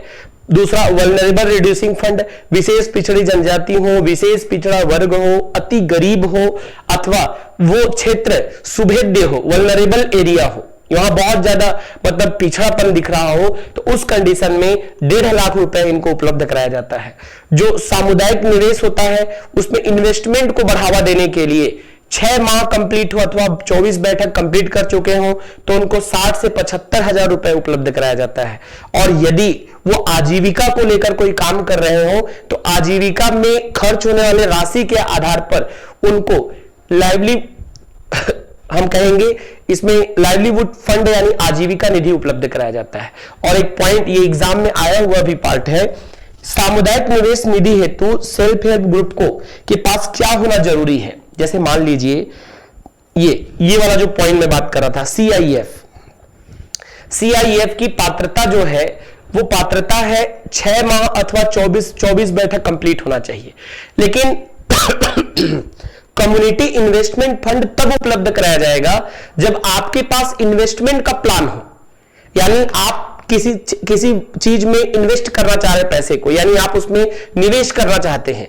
तो यदि जब तक सेल्फ हेल्प ग्रुप के पास माइक्रो प्लान अथवा माइक्रो क्रेडिट प्लान नहीं होगा इन्वेस्टमेंट का, तब तक उनको सीआईएफ यानी कम्युनिटी इन्वेस्टमेंट फंड उपलब्ध नहीं कराया जाएगा। इस बात को याद रखिएगा। तो ये बहुत इंपॉर्टेंट है। यहां से दोनों वर्ष में 12 में भी और 17 में भी क्वेश्चन पूछे गए हैं, और आप बैठेंगे तो निश्चित तौर पर मुझे आशा है कि यहां से भी क्वेश्चन एक आने की संभावना है। ये फंड बहुत इंपॉर्टेंट है, एग्जाम में बार बार पूछे जाते हैं। चलिए आगे बढ़ते हैं, फिर हम नेक्स्ट में आते हैं। नेक्स्ट में आएंगे तो अगला है स्व सहायता समूह को ऋण कैसे दिया जाएगा। इसमें ज्यादातर चीजें जो फंड है वो ग्रांट के रूप में है, यानी इनको वापस करने की जरूरत नहीं है। ये जो है ये ऋण है, यानी इनको लेंगे और लेने के बाद क्या करेंगे, उसको काम करने के पश्चात, उससे इनकम जनरेट करने के पश्चात उस पैसे को क्या करेंगे, वापस करेंगे। तो ये दिया जाएगा पहला पॉइंट। वो 6 माह से सक्रिय हो। कोई भी सेल्फ हेल्प ग्रुप यदि 6 माह से सक्रिय होगा तभी लोन के लिए पात्र होगा। दूसरा, स्व सहायता समूह, मान लीजिए अगर स्व सहायता समूह कंटिन्यू काम कर रहा था, बीच में कुछ समय इनएक्टिव हो गया, मतलब निष्क्रिय हो गया, अक्रिय हो गया, तो यदि बीच में अक्रिय हुआ है, निष्क्रिय है, पैसिव है, इनएक्टिव है, तो उस इनएक्टिवनेस पीरियड के 3 माह के पश्चात, मतलब यदि वो सक्रिय हुआ दोबारा, तो दोबारा जब सक्रिय हो रहा है तो 3 महीने का इंटरवल होना चाहिए सक्रिय होने का। यदि नया बढ़ रहा है तो 6 महीने का इंटरवल होना चाहिए। 5 फार्मूला को फॉलो करना चाहिए और ए ग्रेडिंग होना चाहिए। याद रखिएगा। ठीक है, फिर से रिपीट करता हूं, ए ग्रेडिंग में शामिल हो, दूसरा 5 फार्मूला पर काम कर रहा हो, तीसरा 6 माह कंप्लीट हो गया हो, अथवा एक बार कंप्लीट होने पर जब निष्क्रिय हुआ है तो उसको 3 महीने से सक्रिय होगा, तब इनको क्या दिया जाएगा, इनको ऋण दिया जाएगा। तो सवाल यह उठता है कि मान लीजिए इनको ऋण दिया गया, तो बैंक जब ऋण देगा तो ये ग्रांट नहीं है, अनुदान नहीं है, इस ऋण को वापस करना होगा। और वापस कैसे करना होगा, ब्याज दर के साथ। तो इस पे 7% अथवा उससे अधिक ब्याज दर लगेगा, यानी मिनिमम कितना होगा, 7%। लेकिन यदि मान लीजिए वो समय पर ऋण वापसी करते हैं तो इनको 3% की अतिरिक्त छूट दी जाएगी, यानी अल्टीमेटली इनको ब्याज दर कितना लगेगा, 4%। यानी मान लीजिए, मैं अर्थ बताना चाहता हूं, मान लीजिए सेल्फ हेल्प ग्रुप है, इस सेल्फ हेल्प ग्रुप ने X रुपए लिया उधार में बैंक से, इस X रुपए को दिया गया है 7% के दर से, और इन्होंने एक निश्चित समय के लिए T समय के लिए उधार लिया हुआ है। अगर ये T समय पर बंधे हुए शर्तों पर यदि किस्त को वापस करेंगे, यानी लोन को वापस करते हैं, तो इसमें इनको 3% की छूट मिल जाएगी, यानी इनको केवल 4% की दर से क्या पे करना होगा, इंटरेस्ट पे करना होगा। ठीक है, दूसरा पॉइंट, छत्तीसगढ़ में वर्तमान में 2,09,000 सेल्फ हेल्प ग्रुप कार्यरत है, यानी छत्तीसगढ़ में टोटल सेल्फ हेल्प ग्रुप की संख्या कितनी है, 2,09,000। ये आर्थिक सर्वेक्षण जब 2000 हम कहेंगे 24-25 आएगा मार्च में, तो ये आंकड़े थोड़े और स्पष्ट हो जाएंगे। यानी इस बुक को बनाते समय बहुत ध्यान रखा गया है, बट आप जानते हैं कि आपका एग्जाम 15 जून को सुनिश्चित है। 15 जून से पहले मार्च में आर्थिक सर्वेक्षण आएगा और बजट आएगा, उसमें कुछ आंकड़े अपडेट होंगे, तो वो आंकड़े अपडेट के साथ फिर उसमें अवेलेबल कराया जाएगा, और वो क्लास में अथवा वीडियो के माध्यम से संभव है। अगला पॉइंट, सर्वाधिक सेल्फ हेल्प ग्रुप राजनांदगांव जिले में है और सबसे कम सेल्फ हेल्प ग्रुप नारायणपुर जिले में है। तो ये फैक्ट थोड़ा सा ध्यान रख लीजिएगा। आगे बढ़ते हैं फिर ये आय सृजन एक कंटेंट है, इसको आप चलिए स्किप कर देते हैं, ये फैक्ट ही है, सीधे सीधे याद करना होगा। देखिए, मैं अभी आपसे चर्चा ही कर रहा था कि एडीओ का जो बुक है ये मार्केट में अवेलेबल है, इसमें पूरे सिलेबस को टारगेट करके इस बुक को तैयार किया गया है। योजनाओं को भी एकदम नवीनतम योजनाओं को रखा गया है, नवीनतम आंकड़ों के साथ टू द सिलेबस रखा गया है, और इसमें 3 सेगमेंट कवर होते हैं, जिसमें एक आजीविका, ग्रामीण विकास और पंचायती राज है। चलिए आगे बढ़ते हैं फिर। इसमें सेल्फ हेल्प ग्रुप में एक टॉपिक और आता है जिसको कहते हैं बैंक लिंकेज कार्यक्रम। बैंक लिंकेज कार्यक्रम मतलब कोई सेल्फ हेल्प ग्रुप बैंक से जुड़कर वो अपने टारगेट को पूरा करे। तो बैंक लिंकेज कार्यक्रम में कुछ फैक्ट है। पहला, इसे कब प्रारंभ किया गया, तो याद रखिएगा इसे 1992 में प्रारंभ किया गया है। सेल्फ हेल्प ग्रुप में जो बैंक लिंकेज प्रोग्राम है ये कब प्रारंभ हुआ है, 1992 में, अब फरवरी 1992 में। बैंक लिंकेज प्रारंभ करने वाला जो है वो नाबार्ड है। इसको प्रारंभ करने वाला कौन है, तो आप बताएंगे इसको प्रारंभ करने वाला नाबार्ड है। साथ ही साथ इस बात का ध्यान रखिएगा कि जो ऋण दिए जाते हैं सेल्फ हेल्प ग्रुप को, उस ऋण को लेकर निगरानी करने वाली संस्थान भी नाबार्ड है। ठीक है, नाबार्ड मतलब हम क्या कहेंगे, यहां पर राष्ट्रीय ग्रामीण विकास बैंक जो होता है नाबार्ड, ठीक है, ये इसको रेगुलेट करता है। दूसरा, इसका उद्देश्य है स्वयं सहायता समूह को वित्तीय आवश्यकताओं की पूर्ति करने के लिए बैंकों के माध्यम से उचित दर पर क्या करना, साख उपलब्ध कराना, यानी इनको साहूकार से ऋण न लेना पड़े, इनको जैसे मैंने अभी चर्चा किया 7% या 7% प्लस की दर पर ऋण दिया जाए, और जो ऋण दिया जाएगा आगे चलकर यदि सही समय पर ये वापसी करते हैं तो 3% की उसमें छूट मिलेगा, यानी 4% या 4+ के दर पर उनको क्या लगाया जाए, इंटरेस्ट रेट लगाया जाए। और दूसरा पॉइंट, इसकी पात्रता है पंचसूत्र का पालन करना। और याद रखिएगा ये भारत की नहीं, विश्व की सबसे बड़ी माइक्रो फाइनेंस परियोजना है। इट इज द, हम कह सकते हैं it is the largest micro finance project of the world, यानी ये विश्व की सबसे बड़ी सूक्ष्म ऋण उपलब्ध कराने की योजना है, जिसको हम क्या कहते हैं, बैंक लिंकेज कार्यक्रम। इसकी विशेषता क्या है, देखिए विशेषता ये है कि जो ऋण रहेगा वो नगद साख सीमा के रूप में उपलब्ध कराया जाएगा, कैश के रूप में। ऋण 6 से 7 वर्षों तक का रिपोर्ट लोन उपलब्ध कराना पड़ता है। चिरस्थायी आजीविका प्रारंभ करने, जीवन की गुणवत्ता को बेहतर करने के लिए ऋण दिया जाता है। इसके क्या क्या घटक हो सकते हैं? देखिए, पहला पॉइंट, जब बैंक लिंकेज प्रोग्राम में आप जाएंगे तो आपके पास एक बैलेंस शीट का मैनेजमेंट मतलब प्रबंधन होना चाहिए। बैलेंस शीट का प्रबंधन होना चाहिए, आपके आय व्यय का खाता मेंटेन होना चाहिए। आपने कितना ऋण लिया, कितने को बांटा, उससे आपको कितना इनकम हुआ, साथ ही साथ आपका पहचान पत्र जैसे पैन कार्ड हो गया, इस प्रकार के डॉक्यूमेंट होने चाहिए, तब आपको दिया जाएगा। दूसरा, इसमें वित्तीय समावेशन की बात कही गई है, वित्तीय सम्मेलन की बात कही गई है, गरीबी से बाहर आने के लिए ऋण की पहुंच बढ़ाने की बात कही गई है, संस्थागत स्रोतों से प्रति परिवार न्यूनतम 1 लाख रुपए ऋण उपलब्ध कराने की बात कही गई है। यानी जितने सदस्य हैं उसमें से हर एक सदस्य एक परिवार को लीड करता है, तो हर एक सदस्य को क्या किया जाएगा, 1 लाख रुपए अधिकतम ऋण दिया जाएगा। अब तो लखपति दीदी योजना चल रहा है और लखपति दीदी योजना के माध्यम से महिला स्व सहायता समूहों में प्रति सदस्य 1 लाख रुपए ऋण की प्रोविजन की बात कही गई है। इसमें बोला गया 7% वार्षिक ब्याज दर से ऋण दिया जाएगा, जिसमें फिर आप जानते ही हैं कि उसमें 3% की एक्स्ट्रा क्या किया जाता है, डिस्काउंट दिया जाता है। फिर अगला पॉइंट देखिए, इसमें क्या क्या ऋण के लिए मानदंड होने चाहिए, इसको तो हम कई बार देख चुके हैं। पहला, 6 महीने अथवा उनका कितना बैठक होना चाहिए, 24 बैठक कंप्लीट होना चाहिए। ठीक है, हमने कहा पंचसूत्र का पालन करना चाहिए, नाबार्ड के अनुसार निर्धारित मानदंडों का मापन होना चाहिए, यानी उनको ग्रेडिंग होना चाहिए और ग्रेडिंग में कम से कम ए ग्रेड या 60% होना चाहिए। ठीक है, यदि वो अभी अभी बने हैं तो उनको 6 माह कंप्लीट होना चाहिए, यदि वो निष्क्रिय हो चुके हैं तो सक्रिय हुए 3 महीने होने चाहिए। ठीक है, ये सब चीजें इसमें रखी गई हैं। ठीक, फिर अगला है कि मान लीजिए जो बेस फंड, किसी भी स्व सहायता समूह का बेस फंड क्या होता है, मूल निधि क्या होती है, प्रिंसिपल फंड क्या होगा, तो आप बताएंगे सदस्यों का बचत। यानी मान लीजिए मैं एक स्व सहायता समूह का सदस्य हूं, तो मैंने स्व सहायता समूह से मान लीजिए मैंने 30,000 रुपए ऋण लिया, वो 30,000 रुपए को मैंने कहीं इन्वेस्ट करके मैंने वहां से 40,000 रुपए बनाया, तो 40,000 रुपए बनाया तो 30,000 तो मेरे वापस करने में चले जाएंगे, प्लस उस बैंक को जो ऋण लिया गया उसका 3% ब्याज में जाएगा, उसके बाद जो बचेगा वो क्या रहेगा, सदस्यों का बचत रहेगा। अगला, स्व सहायता समूह उधार के द्वारा अर्जित ब्याज, यानी स्व सहायता समूह ने जो इंटरेस्ट लगाया है उस इंटरेस्ट पर एक रहेगा। दूसरा है रिवॉल्विंग फंड यानी चक्री निधि, जो कि 10 से 15,000 दिया जाता है।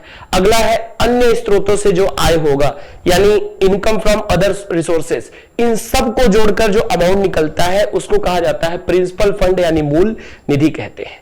ठीक है, अगला पॉइंट देखिए, इनको राशि कैसे उपलब्ध कराया जाता है, तो इनको राशि डोजेस के फॉर्म में उपलब्ध कराया जाता है, यानी अंश दिया जाता है, पार्ट पार्ट में दिए जाएंगे। जैसे पहला अंश वर्ष के दौरान समूह के प्रस्तावित कोष का 4 से 8 गुना अथवा 50,000 रुपए के रूप में दिया जाएगा, जो अधिकतम हो, यानी उनके द्वारा जो प्रस्तावित राशि है उसके 4 to 8 मल्टीपल में होगा। अदर अथवा हम कह सकते हैं अधिकतम जो जाएगा वो कितना होगा, 50,000 रुपए। यदि द्वितीय हम बात करते हैं तो मौजूदा राशि एवं आगामी 12 महीने की जो प्रस्तावित बचत होती है उसका 5 से 10 गुना जाता है, और ये अधिकतम हम कह सकते हैं 1 लाख रुपए होगा, यानी वो 5 से 10 गुना हो अथवा अधिकतम 1 लाख। इस तौर पर दूसरा किस्त दिया जाएगा। तीसरा जो अंश दिया जाता है वो स्व सहायता समूह के सूक्ष्म ऋण योजना अथवा पिछली साख के आधार पर दिया जाएगा, जो न्यूनतम यानी मिनिमम 2 लाख रुपए का होगा। यानी तीसरा किस्त जो मिनिमम जो है वो 2 लाख रुपए दिया जाएगा, लेकिन ये बेस होगा कि पिछले बार उन्होंने कितना क्रेडिट लिया था और कितना उसमें सेविंग किया। जो चौथा और अंतिम होता है वो सूक्ष्म ऋण की राशि योजना के अंतर्गत 5 से 10 लाख रुपए के बीच में दिया जाता है। यानी ये 4 अलग अलग किस्तों में अलग अलग कंडीशन में, पहला 4 से 8 गुना अथवा 50,000, दूसरा 5 से 10 गुना अथवा हम कहेंगे 1 लाख, तीसरा पिछले साख के आधार पर कम से कम 2 लाख, और चौथा हम कहेंगे सूक्ष्म ऋण की राशि योजना के आधार पर कम से कम 5 से 10 लाख दिया जाएगा। अच्छा, ये ऋण को वापस कैसे करेंगे इसके भी प्रोविजन बने हुए हैं। जैसे पहला ऋण ये 24 से 36 महीने, 24 से 36 महीने मतलब 2 से 3 वर्ष के बीच में वापस करेंगे।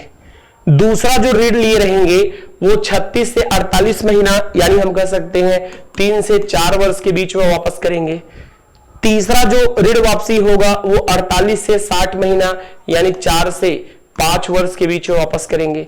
और चौथा जो ऋण लिए रहेंगे उसको हम कह सकते हैं 60 महीने से 84 महीना, मतलब हम कह सकते हैं 5 से लेकर 7 वर्ष में वापस करेंगे।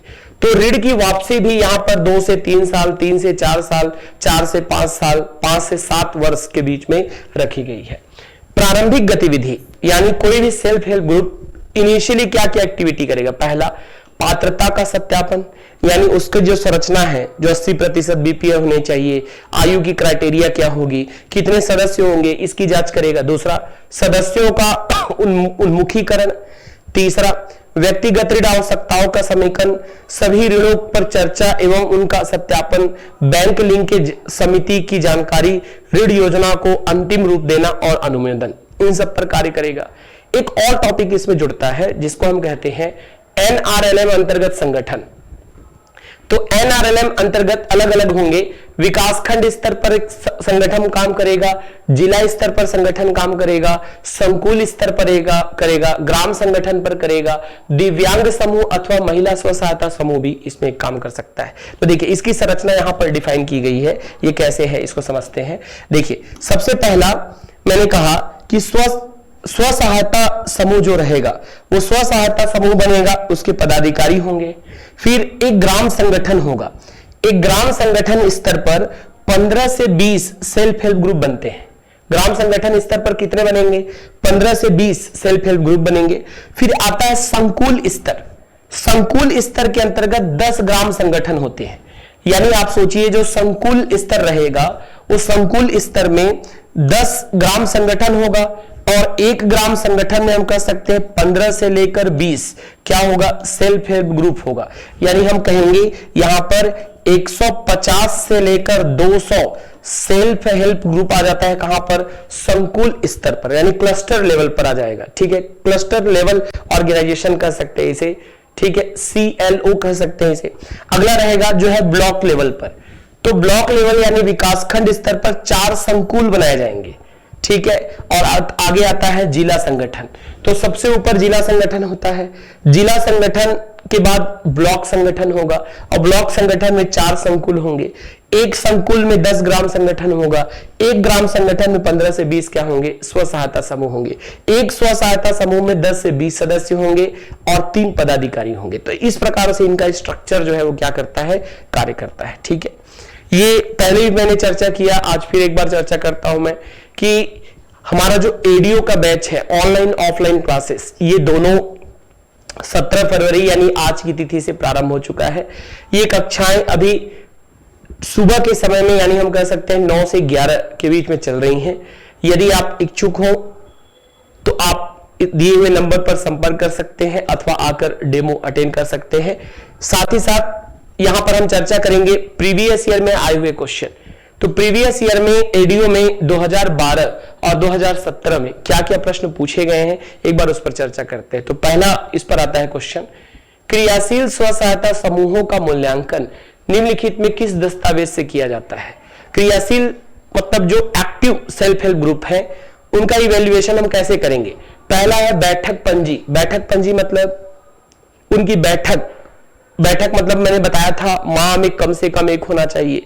ये वीकली हो सकता है, फोर्टनाइट यानी पखवाड़े में हो सकता है, अधिकतम महीने में कम से कम एक होना चाहिए।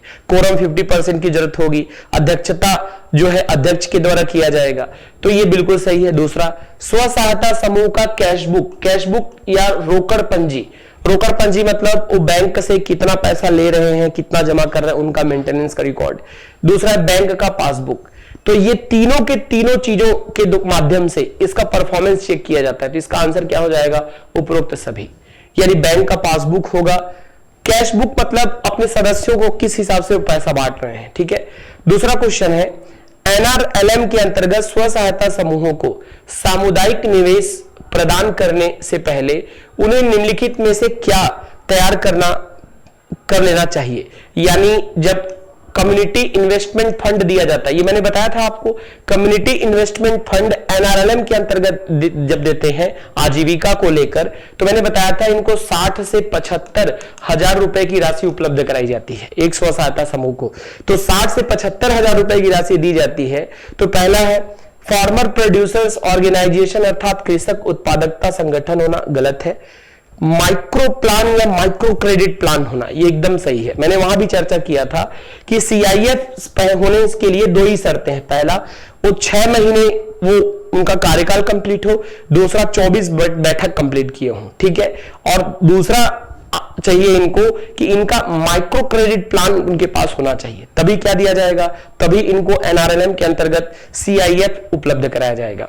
तीसरे क्वेश्चन पर आते हैं, स्व सहायता समूहों के बैंक लिंक के संबंधित निम्नलिखित कथनों पर विचार करना है आपको। पहला, स्व सहायता समूहों को बैंक उनके बचत के लगभग 1:1 से 1:4 तक का ऋण प्रदान कर सकता है। कौन सा कथन गलत है बोल रहा है ना, ध्यान रखिएगा, क्वेश्चन क्या बोल रहा है, गलत है, तो ये एकदम सही है।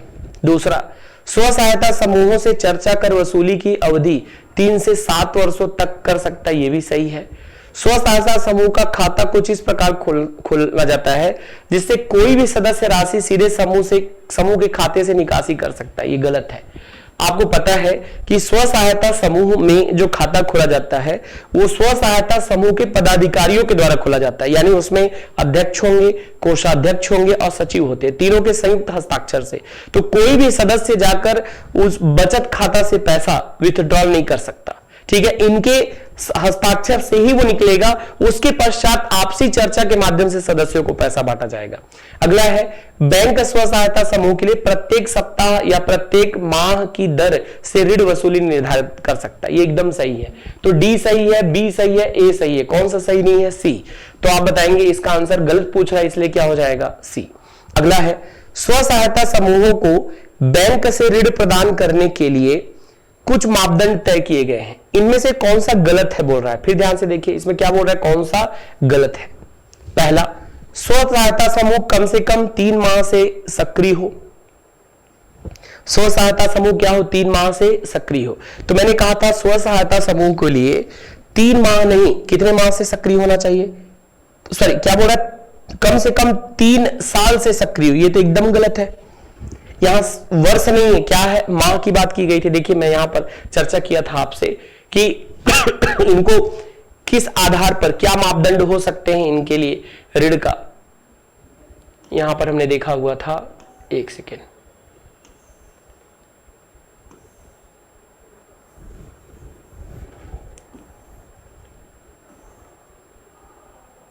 देखिए ऋण की पात्रता, तो इसमें क्या लिखा है, स्व सहायता समूह पिछले 6 माह से सक्रिय हो अथवा बीच में निष्क्रिय हुआ हो तो 3 माह सक्रिय हो। तो 6 वर्ष न होकर क्या है, ये 6 माह है, ठीक है, इसको याद रखिएगा।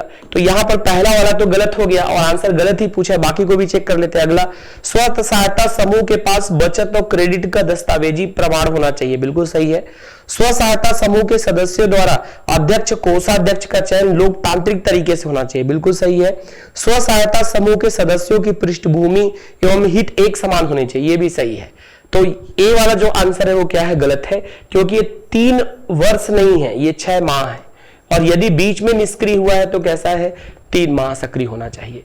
अगले क्वेश्चन पर आते हैं, स्व सहायता समूह के लिए बैंक संबंध यानी लिंकेज के लिए क्या क्या होना चाहिए, इसको भी हम चर्चा किए। बैंक लिंकेज प्रोग्राम जो कि नाबार्ड के द्वारा फरवरी 1992 को लाया गया। पहला, इनका बैलेंस शीट होना चाहिए, एकदम सही है। बैंक पंजी अथवा कैशबुक खाता होना चाहिए, बिल्कुल सही है। पहचान पत्र के स्थान पर क्या दिया हो, पैन कार्ड। तो ये तीनों चीजें सही हैं, इसलिए इसका आंसर क्या हो जाएगा, आंसर हो जाएगा उपरोक्त सभी। फिर अगला क्वेश्चन है, स्व सहायता समूहों में सामान्यतः सदस्यों की संख्या होती है, तो हमने चर्चा किया हुआ था, ध्यान दीजिए, 10 से 20 सदस्य होते हैं जनरल यूजुअल, ठीक है। फिर हमने कहा था कि यहां पर चर्चा किए थे कि सदस्यों की संख्या वाले स्लाइड में आइए, देखिए आपने इसमें देखा हुआ था सदस्यों की संख्या कितनी कितनी हो सकती है। तो जब सदस्यों की संख्या देख रहे थे तो मैंने कहा था 10 से 20 सदस्य अधिकतम जा सकते हैं सामान्य समूह में। विकलांग अथवा दुर्गम क्षेत्र में 5 से 20 सदस्य जाएंगे जनरल। फॉर्मल कंडीशन में। इनफॉर्मल में कितना जाएंगे, 5 से 10 सदस्य जाएंगे। विशेष समूह है तो 2 से कितना जाएंगे, 5 जाएंगे। और जब क्वेश्चन में किसी समूह का जिक्र न किया हो तो आप उसे सामान्य समूह की तरह ट्रीट करेंगे। यानी इस क्वेश्चन में जब देखेंगे तो इसमें तो लिखा हुआ है, ये देखिए सामान्य, इसमें लिखा हुआ है सामान्यतः सदस्यों की संख्या होती है। तो सामान्यतः सदस्यों की संख्या कितनी होती है, 10 से 20। तो इसका आंसर क्या हो जाएगा, 10 से 20। अगले क्वेश्चन पर आते हैं। भारत में किस वित्तीय संस्थान को स्व सहायता समूहों के लिए ऋण लघु ऋण प्रदान करने की व्यवस्था देखरेख के लिए बनाया गया? तो आंसर क्या रहेगा, राष्ट्रीय कृषि एवं ग्रामीण विकास बैंक, नाबार्ड। मैंने बताया ही था। और ये नाबार्ड की कौन सी स्कीम के द्वारा करता है, तो आप कहेंगे ये करता है बैंक लिंकेज प्रोग्राम के माध्यम से। तो बैंक लिंकेज जो प्रोग्राम है, इस प्रोग्राम को लाया गया है कब, 1992 में लाया गया है। तो इसका आंसर क्या हो जाएगा, नाबार्ड। अगला है, सफल महिला स्व सहायता समूह प्रभावशील है, यानी कौन सा ज्यादा प्रभावशील है? पहला पुनर्वास में, दूसरा महिला कल्याण में, तीसरा महिला विकास में, चौथा महिला सशक्तिकरण में। तो ये हम बार बार देख रहे थे कि सेल्फ हेल्प ग्रुप का मकसद ही यही है कि वुमेन इंपावरमेंट यानी महिला सशक्तिकरण। तो इसका आंसर क्या हो जाएगा, महिला सशक्तिकरण। एक लास्ट क्वेश्चन है, तो आप देखिए यहां पर पिछले 2 पेपर में 9 क्वेश्चन आए हैं सेल्फ हेल्प ग्रुप से। तो हम कह सकते हैं किसी में 4, किसी में 5 पूछा हुआ है। तो भारत में किस प्रकार का स्व सहायता समूह सर्वाधिक सफल है? पहला, महिला नेतृत्व में महिला स्व सहायता समूह, ये एकदम सही है। यानी पहला चीज, स्व सहायता समूह में मैंने बताया था प्राथमिकता किसको दिया जाएगा, महिला को प्राथमिकता दिया जाएगा। तो महिला की प्राथमिकता है, तो महिला सदस्यों में सीधी सी बात है अध्यक्ष भी उन्हीं के बीच का होगा, यानी अध्यक्ष भी क्या होंगे, महिला होगी। तो महिला अध्यक्ष, महिला सदस्य, ये एकदम सही है। दूसरा, महिला नेतृत्व में पुरुष स्व सहायता समूह, ये गलत है। पुरुष नेतृत्व में महिला स्व सहायता समूह, गलत है। पुरुष नेतृत्व में पुरुष स्व सहायता समूह, गलत है।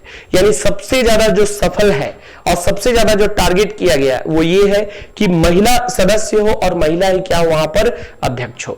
तो आज के इस क्लास और वीडियो में हम सेल्फ हेल्प ग्रुप के बारे में डिटेल किए हैं। मैंने 2 आपसे चर्चाएं की, पहला बुक की और दूसरा बैच की। तो आप दोनों पर विचार कर सकते हैं।